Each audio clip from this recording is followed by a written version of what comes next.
कृषि विश्वविद्यालय पालमपुर की जमीन को पर्यटन गांव के हस्तांतरण के विरोध में विवि के विद्यार्थी और शिक्षकों के विरोध के बाद अब छात्र संगठन एबीवीपी ने सरकार को चेताया है कि अगर सरकार विश्वविद्यालय की भूमि को लेने के अपने फैसले को बदलती नहीं है तो सरकार के नुमाइंदे विश्वविद्यालय में प्रवेश करना प्रतिबंधित कर दिया जाएगा।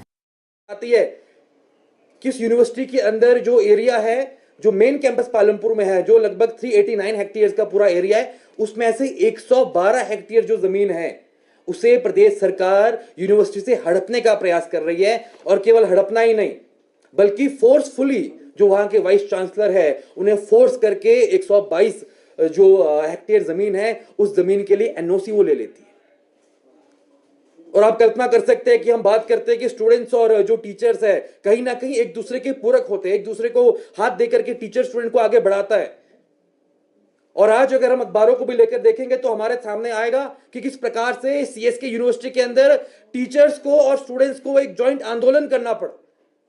वो आंदोलन इसीलिए करना पड़ा कि वो प्रदेश सरकार के इस निर्णय के विरोध में खड़े थे, जिस निर्णय में यह दिखाया जाता है कि 122 हेक्टेयर जमीन जो सीएसके यूनिवर्सिटी के पास है, जो जमीन वहां के जो 100 से अधिक जो अपने जानवर वहां पर है, जो गौशाला वहां पर चलती है, 180 से ज्यादा जानवर वहां पर है, जो उनके लिए फीडिंग लैंड है, जो वहां पे एग्रीकल्चर अपना जो एग्रीकल्चर जमीनों पे काम होने वाले जो मशीन्स होती है जिसे हम एग्रीकल्चर इंजीनियरिंग के नाम से जानते हैं, उसकी मशीन्स वहां पर है। और कहीं ना कहीं जो पालमपुर में हम सभी को मालूम है वो एक फीडिंग एरिया के साथ साथ वहां पर टी गार्डन भी बहुत बड़ी संख्या में है। कर सकते हैं कि पूरे नॉर्थ इंडिया के छात्र वहां पर आकर पढ़ाई करता है, जो एग्रीकल्चर के लिए जाना चाहता है, जो चाहता है कि ऑर्गेनिक फार्मिंग के लिए मैं जाऊं, जो चाहता है कि कहीं ना कहीं आज हम देखते हैं कि पूरा देश ऑर्गेनिक की तरफ बढ़ चला है। अगर हम बात करें कि पेस्टिसाइड जो भी हमारे इसमें एग्रीकल्चर में यूज होता है, कहीं ना कहीं उनसे हट करके वो एक इंस्टीट्यूट, एक यूनिवर्सिटी जो ऑर्गेनिक फार्मिंग की बात कर रहा है, लेकिन उस फार्मिंग के पास जो जगह है उस जमीन को जबरदस्ती प्रदेश की सरकार उनसे छीनना चाहती है। और जब इसके लिए आवाज उठाई जाती है तो बहुत ही गुपचुप तरीके से, बिल्कुल शांत, अगर ये चीज मीडिया में नहीं आती, इस चीज को अगर वहां के जो अध्यापक है, वहां पे एग्रीविजन की टीम है, अगर वो बाहर निकल के इस चीज पे रिसर्च नहीं करती और वहां पे जो जवाबदेह है लोग उनसे पूछती नहीं कि क्या एनओसी जा चुकी है, तब तक ये चीज सामने ही नहीं आती और वहां पे एक बहुत बड़ा इंफ्रास्ट्रक्चर केवल और केवल टूरिज्म विलेज के नाम से शुरू हो जाता। हम लोग कल्पना कर सकते हैं टूरिज्म विलेज के नाम से क्या वहां पर बनेगा। बड़े बड़े होटल्स वहां पर बन जाएंगे, हो सकता है वहां पर पब्स बने, हो सकता है वहां पर बार। और ये सब कोई ऐसा इंस्टीट्यूट के बाहर नहीं कि जहां पर कुछ भी चल पड़े। वो एक एजुकेशन इंस्टीट्यूट है और वो केवल और केवल नॉर्थ इंडिया का,